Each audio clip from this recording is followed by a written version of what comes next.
ایاک نعبد و ایاک نستعین۔ میرے پاکستانیوں، جب میں سمجھتا ہوں کہ یہ اب حکومت کامیاب ہوگی ہے سائفر کو دبانے کے لیے، کیونکہ سائفر کے اندر ایک ایسی چیز ہے جو ڈائریکٹلی یہ جو لوگ اس وقت حکومت کر رہے ہیں اور ان کے پیچھے جو سہولت کار تھا، یہ تو ڈائریکٹلی ان کے اوپر آتا ہے کہ انہوں نے ایک سازش کر کے ایک الیکٹڈ حکومت کرائی، لیکن یہ خود ہی اپنے پیر پہ کلہاڑی مارنے کے لیے ماہر ہیں۔ اتنا ان کو خوف ہے کہ عمران خان کسی طرح الیکشن سے باہر کیا جائے، کیونکہ ڈر لگا ہوا ہے کہ الیکشن میں آ گیا تو ہار جائیں گے، تو ان کی پوری کوشش ہوتی ہے کہ ہر کوئی موقع نہ جائے کہ کسی طرح اس کو ڈسکوالیفائی کرے یا جیل میں ڈالے۔ یہ کوئی 14 مہینے سے یہ لگے ہوئے ہیں۔ پہلے اس سے میں صرف اعظم خان کے اوپر بات کرنا چاہتا ہوں۔ جس اعظم خان کو میں جانتا ہوں وہ ایماندار آدمی ہے، قابل آدمی ہے، اور جس طرح کی باتیں میں نے پڑھی ہیں سائفر میں وہ کہہ نہیں سکتا۔ جب تک میں اعظم خان کے منہ سے نہیں سنوں گا میں مانوں گا نہیں، کیونکہ اس میں یہ کئی باتیں حقیقت کے ساتھ نہیں ہیں، یا تو زبردستی سے اسے کروایا گیا ہے، کیونکہ زبردستی تو اس وقت ساری 2 پارٹیز بنا دی ہیں۔ زبردستی میں لوگوں کے اوپر بندوق رکھ کے کہ جی آپ اس پارٹی پہ جائیں، اور بندوق کر کے دوسری پارٹی میں جائیں، ان کے ہی بیچاروں کا بیڑا غرق کر کے رکھ دیا اس میں۔ اور پھر جو ہمارے لوگوں کو جو زور ڈالا ہوا ہے پارٹی چھوڑو، بیچارے جیلوں میں ہمارے لوگ پڑے ہیں، عورتیں پڑی ہوئی ہیں، ان کو بس صرف کہیں کہ جی آپ عمران خان کے خلاف وعدہ معاف کو گواہ بن جائیں، یہ وہ بنتے ہیں تو آپ چھوٹ جائیں گے، اور یا پھر کہ جناب آپ کھڑے ہو کے جا کے وہ ٹی وی پہ کہیں میں پارٹی چھوڑ رہا ہوں۔ یہ اس طرح کی اس وقت جو ہم تماشا دیکھ رہے ہیں وہ اس طرح کا چل رہا ہے، تو میں نہیں مانتا کہ اعظم خان نے کئی باتیں اس میں سے کہی ہیں اور کئی سچ بھی ہیں، لیکن سائفر تھا کیا؟ 6 مارچ کو 2022 6 مارچ میٹنگ ہوتی ہے، پاکستان کا ایمبیسڈر اسد مجید اور امریکہ کا جو under secretary of state Donald Lu, Washington میں میٹنگ ہوتی ہے، آفیشیل میٹنگ ہوتی ہے۔ آفیشیل میٹنگ کا مطلب کہ دونوں طرف نوٹ لے رہے ہوتے ہیں اس میٹنگ کے۔ اس میٹنگ کے بعد ایک سائفر کا مطلب ہوتا ہے ایک خفیہ ایک کوڈ کے اندر میسج بھیجی جاتی ہے، جو کہ ساری دنیا میں آپ کے جو ہمارے جو ایمبیسڈرز ہوتے ہیں وہ ساری دنیا میں ہر ملک کے ایمبیسڈر اپنے فورن آفس کو خفیہ میسیجز بھیجتے ہیں، جس کو سائفر کہتے ہیں۔ وہ سائفر آتا ہے پاکستان، اور وہ میں جب پڑھتا ہوں تو اس میں کیا لکھا ہوتا ہے؟ سائفر میں 2 مین چیزیں ہیں، باقی تو اور بھی چھوٹی موٹی چیزیں ہیں۔ سب سے بڑی چیز لکھی ہوتی ہے کہ جی عمران خان کو آپ نے عدم اعتماد کی ووٹ میں پاکستان کے پرائم منسٹرشپ سے ہٹانا ہے، اور ایک اور چیز لکھی ہوتی ہے کہ عمران خان نے اکیلا فیصلہ کیا کہ روس جانے کا۔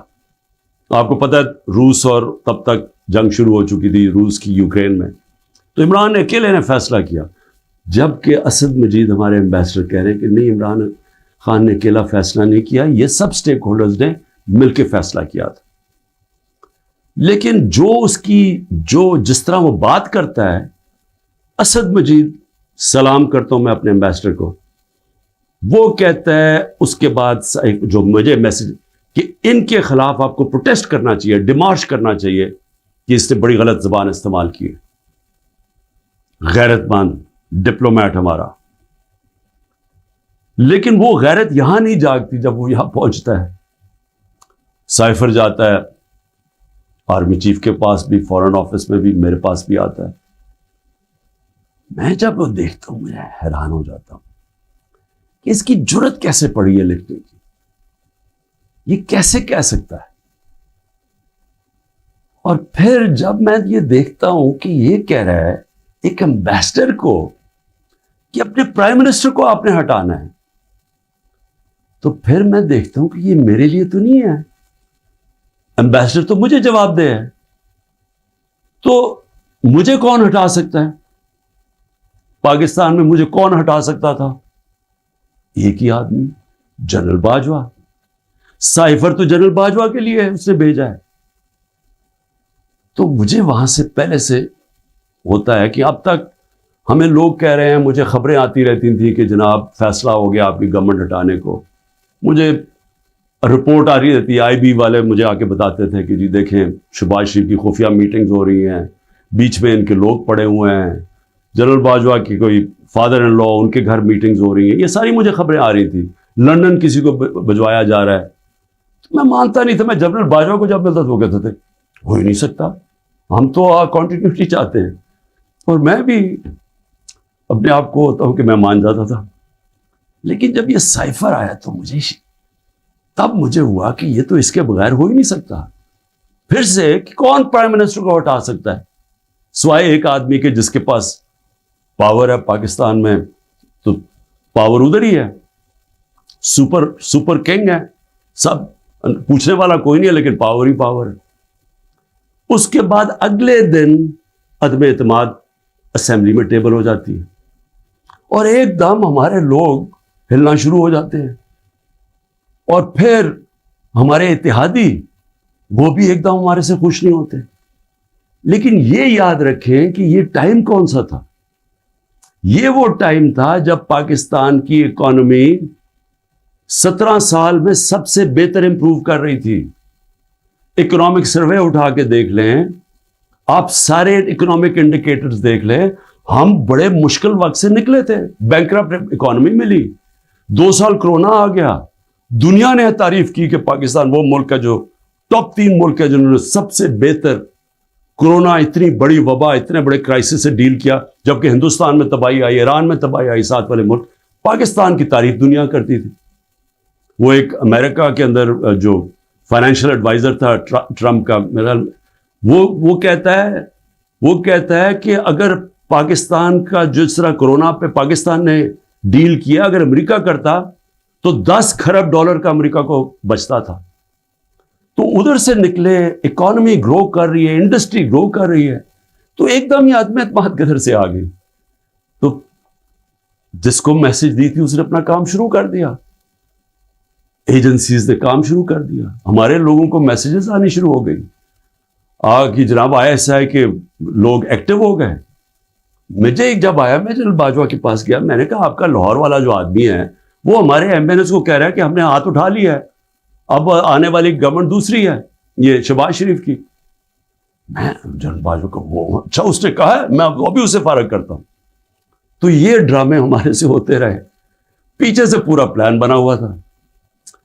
اچھا میں نے پہلے تو میں یہ کہوں کہ مجھے اتنا شرم آئی, مجھے پاکستانی ہوتے ہوئے میں آپ کو سچ بتانا چاہتا ہوں, مجھے شرم آئی کہ اس کی جرت کیسے ہوئی کسی چھوٹے ایک آفیشل کی کہ جو ہمیں اتنی بڑی دھمکی دے دے اور ایمبیسڈر کے ذریعے میسج بھجوائے کہ پرائم منسٹر کو ہٹا دو. لیکن اس کی غلطی نہیں تھی, شرم یہاں نہیں آ رہی تھی.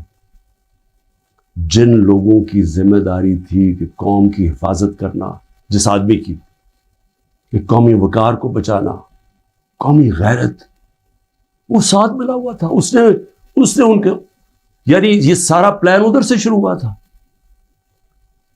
اور میں صرف اپنی قوم سے یہ کہنا چاہتا ہوں کہ دیکھیں, یہ یاد رکھیں کہ اب ایک چیز سمجھیں, جب اگر میں جنرل باجوہ کی تنقید کر رہا ہوں, اور یہ میں سارا ثابت کر سکتا ہوں کیونکہ مجھے پتہ ہے ساری چیزیں میرے اندر, ایک ایک چیز مجھے یاد ہے ہوا کیا, اس سے پہلے بھی اس کے بعد بھی.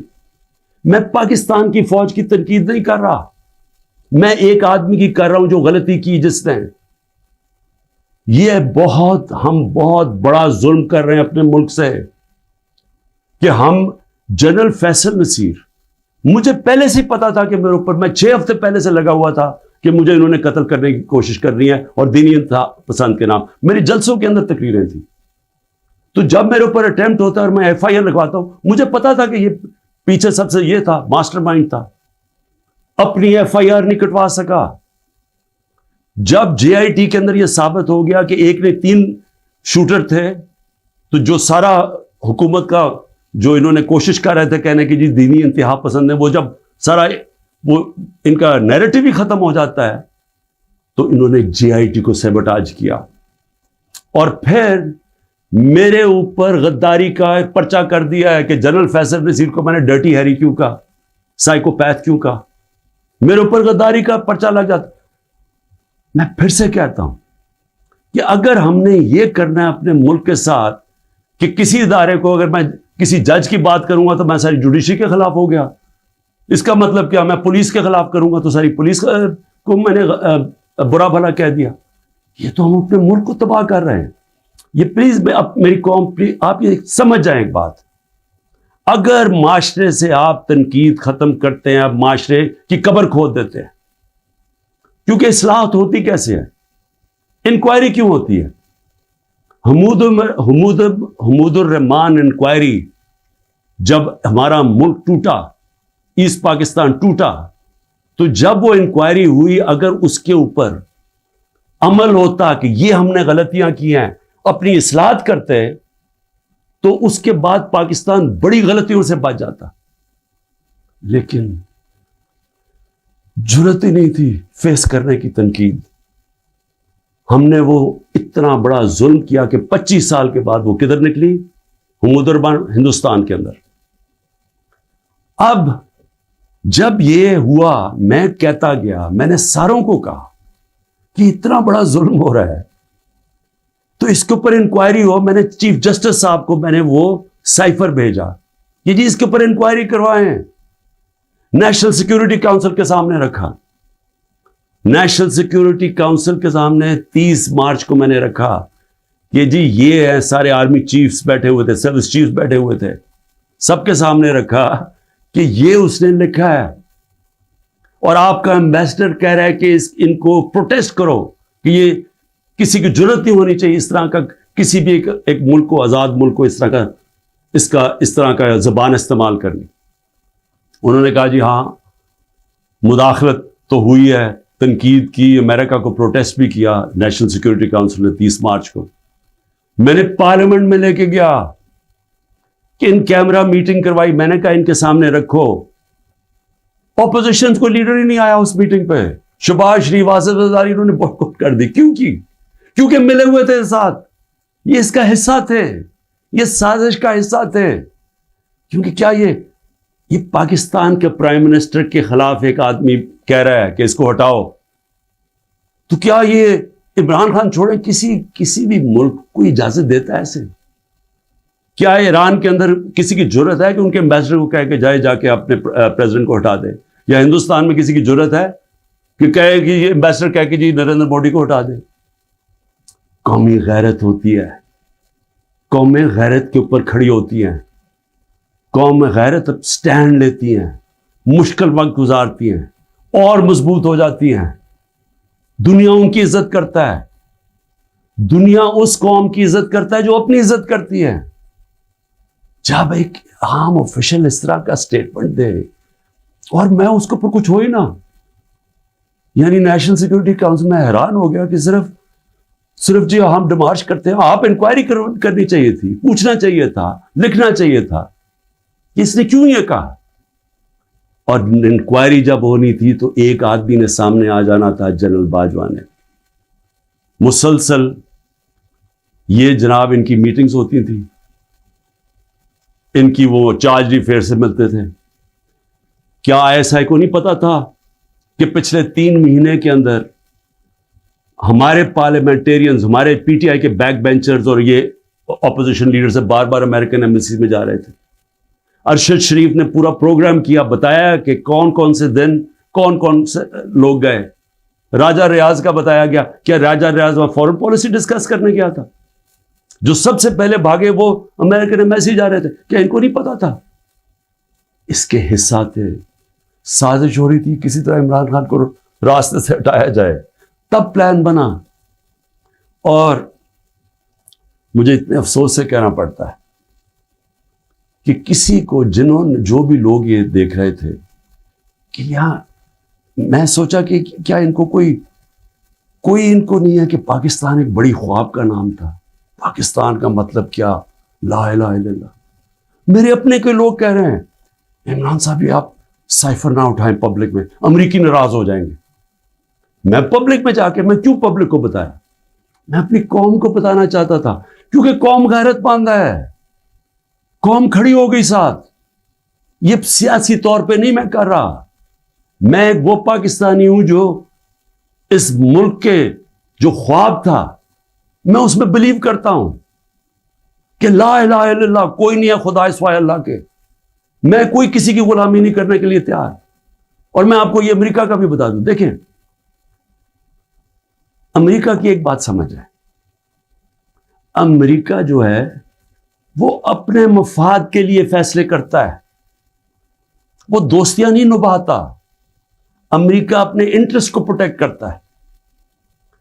ہمارا کام ہے ہم اپنے انٹرسٹ پروٹیکٹ کریں۔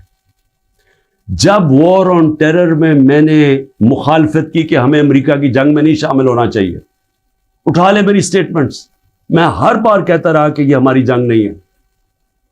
میں کیوں کہہ رہا تھا؟ میں اپنے لوگوں کے لیے کہہ رہا تھا۔ مجھے امریکہ نے باہر اینٹی امریکن کہنا شروع کر دیا، پاکستان میں مجھے انہوں نے طالبان خان کہنا شروع کر دیا کہ جی دیکھیں ہماری اپنی گورنمنٹ مجھے، یعنی ہمارا جو اس وقت جنرل مشرف نے کہا جی یہ تو داڑھی کے بغیر دہشت گرد ہے۔ میرا کیا مقصد تھا کہ آپ نے 80 کی دہائی میں لوگوں کو کہا کہ جب بھی فورن آکوپیشن ہو، یعنی کہ کوئی دوسرا افغانستان کے اوپر باہر سے روس نے قبضہ کیا ہوا ہے تو وہ جہاد ہے، اور جب امریکہ قبضہ کرتا ہے آپ کہتے ہیں دہشت گردی ہے۔ میں ان کو سمجھا رہا تھا کہ اس کا فال آؤٹ آئے گا پاکستان کے اوپر، 80,000 پاکستانی مار گئے، پتہ نہیں کتنے $100 ارب سے زیادہ ملک کو نقصان ہوا، لیکن اس سے زیادہ جو دنیا میں ہم بدنام ہوئے، ساری دنیا میں ہمارا مذاق، ہمیں کہا گیا جی سب سے خطرناک ملک ہے پاکستانی دہشت گرد۔ پاکستانیوں سے جو دنیا میں ہوا، ہرا پاسپورٹ دے کے لیدر لائن میں کھڑا کر دیتے تھے، کتنے پاکستانیوں کو باہر سے ڈپورٹ کر دیتے تھے۔ پوچھیں بیرون ملک پاکستانیوں سے ان کے اوپر کیا گزری ہے۔ اور مجھے جی عمران خان طالبان خان ہے جی، یہ جی دہشت گردی کے ساتھ ہے۔ اور یہ بھی میں اب آپ کو بتاؤں کہ یہ جو تھا، یہ میرے خلاف کیس بلڈ اپ ہوا۔ جنرل باجوہ نے کیوں کہا کہ جی یہ ہم جب روس سے واپس آئے، اچھا اب روس کیا ہے ذرا سننے والے، اس میں سائفر پہ کیا لکھا کہ عمران خان خود روس کیا ہے۔ میں عمران خان نے خود روس کیوں جانا تھا؟ فورن آفس نے مجھے کہا، بیٹھ کے مشاورت ہوئی، ہم نے سارے پاکستان کے ایکس فورن سیکرٹریز کو بلایا، سب نے کہا کہ آپ کا رشیا جانا بہت ضروری ہے، ہمیں اپنے تعلقات ٹھیک کرنے چاہیے۔ پھر ہمیں 20 لاکھ ٹن گندم چاہیے تھی ان سے، وہ ہم بات کرنا چاہتے تھے، کنسیشن میں تھے۔ اس کے بعد جب ٹینشن ہوئی یوکرین سے تو تیل کی قیمتیں آسمانوں پہ چلی گئیں، کموڈیٹی سپر سائیکل آ گیا۔ انہوں نے کہا کہ آپ وہاں جا کے تو ان سے نیگوشیٹ کریں سستا تیل۔ تو سارا سٹیک ہولڈرز کے ساتھ کہ جتنے بھی تھے انہوں نے پورا پلان کیا، ہم ٹرپ پہ جانے لگے۔ شام کو ٹینشن بڑھ گئی روس کی اور یوکرین کی۔ میں نے جانے سے پہلے جنرل باجوہ سے پوچھا کہ کیا مجھے جانا چاہیے یا نہیں۔ انہوں نے کہا ہم سب بیٹھے ہوئے ہیں، ہمارے خیال میں آپ کو جانا چاہیے۔ تو سب سے پوچھ کے میں روس گیا، میں اپنی ذات کے لیے تو نہیں گیا۔ تو واپس آیا تو جناب جنرل باجوہ نے اس کے 2 دن بعد کہ جی مذمت کرو کہ جو روس چلا گیا وہاں۔ فورن آفس ہی بیٹھا، ہمارے مین لیڈرز بیٹھے ہیں، ہم نے کہا کہ ہندوستان تو مذمت نہیں کر رہا، وہ تو ان کا اسٹریٹجک ایلائی ہے، وہ تو نہیں کر رہا، ہم کیوں کریں؟ اور ہم ان سے ڈیل کر کے آ گئے تھے سستا تیل پہ اور سستی گندم پہ۔ اس کے بعد جا کے ایک نیشنل سیکیورٹی کا سیمینار ہو رہا ہے، جنرل باجوہ بیٹھ کے کہتا ہے جی عمران خان ہم روس کی سخت مذمت کرتے ہیں، گورنمنٹ کی پالیسی کے خلاف جا کے اسٹیٹمنٹ دے دیتا ہے۔ اس کے بعد حسین حقانی کی ٹویٹ آتی ہے، وہ کہتا ہے جنرل باجوہ پرو امریکہ ہے اور عمران خان اینٹی امریکہ ہے۔ بعد میں ہمیں پتہ چلتا ہے کہ ہم نے $30,000 دے کے حسین حقانی کو جنرل باجوہ نے ہائر کیا ہوا تھا ہماری گورنمنٹ کے دوران۔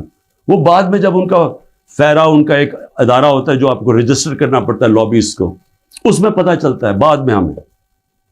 تو میرا اپنا ہی آرمی چیف میرے خلاف لابی کر رہا تھا، ان کو بتا رہا تھا میں کتنا برا ہوں۔ میں صرف آج یہ کہنا چاہتا ہوں کہ دیکھیں میرے پاکستانیوں، جو جدھر آج ہم کھڑے ہیں، ہمیں پہلے فیصلہ کرنا چاہیے کہ کیا ہم نے بیکاریوں کی طرح، ایک چونٹیوں کی طرح باقی زندگی گزارنی ہے پاکستانی ہوتے ہوئے؟ جس طرح ہم جا رہے ہیں تو کوئی مستقبل نہیں ہے۔ کیا ہم نے خوددار قوم کی طرح لا الہ الا اللہ جس کا نعرہ تھا، ایک خوددار قوم، لا الہ الا اللہ غیرت دیتی ہے انسان کو، ایک چھوٹے سے انسان کو بڑا انسان بنا دیتی ہے۔ ہم ایک دنیا کے عظیم لیڈر محمد مصطفیٰ صلی اللہ علیہ وسلم، جنہوں نے جب مسلمان کمزور بھی تھے تو انہوں نے 2 سپر پاورز کے سربراہ کو خط لکھا کہ میں اللہ کا پیغام لے کے آیا ہوں، اس پہ چلو گے تو تمہاری بہتری ہے۔ خوددار، اللہ سے صرف ڈرنے والے لوگ، ہمیں یہ کیا بنا دیا انہوں نے کہ جی اپنا ہی ملک کا آرمی چیف ان کو لکھ رہا ہے کہ جی دیکھیں عمران خان یہ اینٹی امریکن ہے۔ تو میں اپنی قوم سے آخر میں کہنا چاہتا ہوں کہ دیکھیں ہو کیا رہا ہے پاکستان میں، ایک ہی چیز ہو رہی ہے، سب کچھ، کوئی فکر نہیں ہے ملک کدھر جا رہا ہے، کوئی اس وقت فکر نہیں کہ ملک کے سارے ادارے تباہ ہو رہے ہیں، سارا صرف ایک 1 پوائنٹ ایجنڈا ہے کہ عمران خان کو کس طرح ڈسکوالیفائی کرنا اور جیل میں ڈالنا ہے، یہ ایجنڈا ہے۔ اس کے اندر یہ سائفر بھی آ گیا ہے۔ یہ نہیں ان کو پتا کہ سائفر میں ان کی تباہی ہے، کیونکہ یہ سب ملوث تھے اس میں، یہ شہباز شریف بھی تھا، زرداری بھی تھا، ساروں کو پتا تھا سائفر کا، سارے میٹنگز کر رہے تھے امریکنوں کے ساتھ۔ اور اس کے اندر جو جنرل باجوہ کا رول ہے وہ سب کے سامنے آئے گا کہ انہوں نے کیا رول تھا اس کا، اور کیسے ایک حکومت جو اتنے سالوں کے بعد صحیح پرفارم کر رہی تھی، جو اکانومی ہماری آگے جا رہی تھی، اس کو گرا کے ایک وہ چوروں کو اوپر لے کے آئے ہیں جو 30 سال ملک کو چوری کر رہے تھے، لوٹ رہے تھے، جو 30 سال ملک کو، جو خود جنرل باجوہ ہمیں بتاتے تھے، جو ملک کی اسٹیبلشمنٹ جن کی چوریوں کی بتاتی تھی، جو ایک دوسری کی چوریوں کا بتاتے تھے، جن کی انٹرنیشنل دنیا میں ان کی چوریوں کے اخباروں میں اور کتابوں میں جن کا نام آتا تھا، ان کو لا کے اوپر بٹھا دیا۔ انکوائری سب سے بڑی یہ ہونی چاہیے اس سائفر کے اوپر، جو ایف آئی اے نہیں کر سکتی۔ اگر صحیح انکوائری کروانی ہے تاکہ ہم آگے یہ غلطیاں نہ کریں، تو انکوائری یہ ہونی چاہیے کہ یہ سازش میں کون کون شریک تھا کہ گورنمنٹ گرا کے ایک ملک کی اکانومی کی تباہ کیا، آج پاکستان کو گھٹنوں پہ رکھ دیا۔ آج اگر ہم ان کی مدد نہ کرتے اور آئی ایم ایف سے نہ کہتے کہ آپ کی سٹینڈ بائی ایگریمنٹ کے ہم ساتھ ہیں، تو پاکستان ڈیفالٹ کر گیا تھا۔ ڈیفالٹ کرنے کا مطلب کہ آج لوگوں کا معاشی قتل ہو جانا تھا، جو ہو چکا ہے، اس سے دگنی مہنگائی ہو جانی تھی، بے روزگاری یعنی سارا جو ہماری باہر سے فائنینسنگ ختم ہو جانی تھی، جو آگے آج ہی برے حالات ہیں، اس سے دگنے ہو جانے تھے۔ کون ذمہ دار ہے اس کا؟ انکوائری یہ ہونی چاہیے کہ کس نے کیا، کس پلیئر نے کیا کیا رول پلے کیا، یہ انکوائری ہونی چاہیے۔ اور اس کے اندر یہ ایف آئی اے جو کہ شہباز شریف نے اپنے اوپر نوکر بٹھا دیے ہیں، یہ انکوائری نہیں کر سکتے۔ اور میں جو آخر میں بتانا چاہتا ہوں کہ جو کوششیں ہو رہی ہیں، کوشش کیا ہو رہی ہے؟ ہر چیز کرتے ہیں وہ فیل ہو جاتی ہے، کیونکہ اللہ حق ہے۔ توشہ خانہ کے اندر کیا چیز ہے جی؟ عمران خان نے ان کو کہا کہ جو توشہ خانہ میں ابھی بھی لوگ بیٹھے ہوئے ہیں جن کا کام ہے اسیس کرنا کہ ایک جب آپ کو تحفہ ملتا ہے اس کی کیا قیمت ہے، میں نے ان کو کہا کہ کم قیمت دکھاؤ، اور آپ وعدہ معاف گواہ ڈھونڈ رہے ہیں کہ کوئی جا کے بتائے کہ عمران خان نے ہمیں کہا تھا قیمت کم دکھائیں۔ اور اس کے علاوہ القادر یونیورسٹی، یعنی یہ سوچیں کہ ایک یونیورسٹی بنتی ہے جو سیرت نبی پڑھانے کے لیے، تاکہ لوگوں کا کردار ہم ٹھیک کریں، کیریکٹر بلڈنگ کریں، بتائیں کہ ہمارے جو بڑے بڑے صوفی تھے یہاں جن کی وجہ سے اسلام پھیلا، ان کی پیغام کیا تھا، نئے لیڈرشپ پروڈیوس کریں جو کہ سیرت نبی پہ ہوں، اور پھر مفت تعلیم ملے، ٹیکنالوجی بھی پڑھائی جائے لیکن مفت تعلیم۔ اس وقت سارے جو پڑھ رہے ہیں وہ ہیں جو کہ غریب گھرانوں کے اسٹوڈنٹس ہیں، مفت پڑھ رہے ہیں وہاں۔ یہ جناب عمران خان نے جرم کیا ہے کہ جی القادر یونیورسٹی بنا دی، جو ذاتی فائدہ ہو گیا مجھے، جس طرح کہ مجھے اس سے کوئی آمدنی آ رہی ہے، جس طرح شوکت خانم سے ہی آ رہی ہے یا نمل یونیورسٹی سے۔ اور پھر میرے اوپر پہلے ظلم کیا جاتا ہے اور میرے اوپر ہی کیسز کر دیتے ہیں۔ 9 مئی کو سپریم کورٹ کہتا ہے کہ عمران خان کے اوپر غیر آئینی اور غیر قانونی واردات کی گئی, مجھے وہاں سے اغوا کیا گیا, جو کمانڈوز مجھے وہاں سے لے کے گئے. سپریم کورٹ کا ورڈکٹ ہے. اور جس طرح مجھے ذلیل کیا, لوگوں کو مارا, ڈنڈے مارے, وکیلوں کو مارا, اس کے بعد ساری دنیا میں خبر دیکھا کہ مجھے ایک مجرم کی طرح پکڑ کے لے کے جا رہے ہیں, تو میرے اوپر 30 کیس ہو جاتے ہیں. جب میں 4 دن بند ہوتا ہوں اندر, جب جیل کے اندر, تو 30 کیس میرے اوپر ہو جاتا ہے کہ جی میری وجہ سے وہ جو رد عمل آیا. اور رد عمل نہیں آنا تھا کہ جب آپ ناانصافی کرتے ہیں, جو سپریم کورٹ کہتا ہے ناانصافی ہے, وہ جو بچارے نکلتے ہیں پرامن مظاہرے کرنے کے لیے, جو 27 سال سے ہم نے کیے ہیں, ان کے اوپر گولیاں چلاتے ہیں. 25 لوگ ہیں جن کو انہوں نے شہید کیا ہے. 16 کے پاس ہمارے پاس ڈیٹس ہیں, 9 غائب ہیں ابھی. 3 لوگوں کی ٹانگیں کٹتی ہیں, ایک آدمی پیرالائزڈ ہے اس وقت, کمر میں گولی لگتی ہے. اور یہ کیا کرتے ہیں, اوپر سے انہی کے اوپر کیس بنا دیتے ہیں. ساری دنیا کے اندر جب ایک کوئی پولیس کی گولی لگی تھی نا ایک فرانس کے اندر, 4 دن سارے فرانس میں آگ لگی, 100 بلڈنگز اور گاڑیاں جلا دی لوگوں نے. تو آپ کو پوچھ نہیں رہا کہ آپ پاکستانی نہیں تھے, اور 100 لوگوں کو گولیاں اور لگتے ہیں, اور جن کو ایک کو جس کو گولی لگتی ہے, ٹانگ کٹ جاتی ہے, اس کو پکڑ کے جیل میں ڈال دیتے ہیں. یہ کسی ملک میں اس طرح ہوتا ہے؟ یہ ظلم ہوتا ہے. اور پھر ضلع شاہ کا قتل ہوتا ہے, عمران خان کے اوپر قتل کا کیس ڈال دیتے ہیں. بعد میں جب پتہ چلتا ہے تشدد ہوا اس کے اوپر 26 جگہ, تو پھر کہتے ہیں ایکسیڈنٹ میں, پھر بھی میرے پہ کیس ڈال دیتے ہیں. کوئٹہ کے اندر ایک سارے کوئٹوں کا پتہ ہے, ذاتی دشمنی پہ ایک وکیل مارا جاتا ہے, عمران خان کے اوپر 302 قتل کیس ہو جاتا ہے. میں سوال یہ پوچھتا ہوں کہ کیا قوم یہ ناانصافی نہیں دیکھ رہی؟ اور یہ جو نظام آپ کر رہے ہیں, یہ سمجھ رہے ہیں کہ یہ بہت بڑا کوئی ڈنڈے مار کے اور خوف سے لوگوں کو اپنی طرف لے آئیں گے, یا لوگ ووٹ کسی اور کو دے دیں گے. یہ انسان ہے, یہ بھیڑ بکریاں نہیں ہیں. اور اس کے اوپر, اس نظام کے اوپر جو حضرت علی کا قول ہے وہ غور سے سن لیں. کفر کا نظام چل جائے گا, لیکن ظلم اور ناانصافی کا نظام نہیں چل سکتا. حکومتیں چلتی ہیں اخلاقی قوت پہ, ڈنڈے مار کے جانور چلتے ہیں. ڈنڈے مار کے نہیں چلوا سکتے آپ لوگوں کو. لوگوں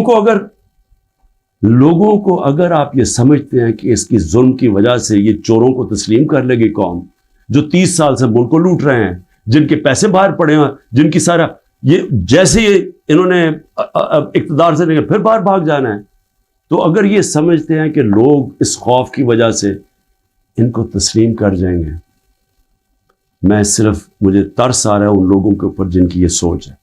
پاکستان زندہ باد.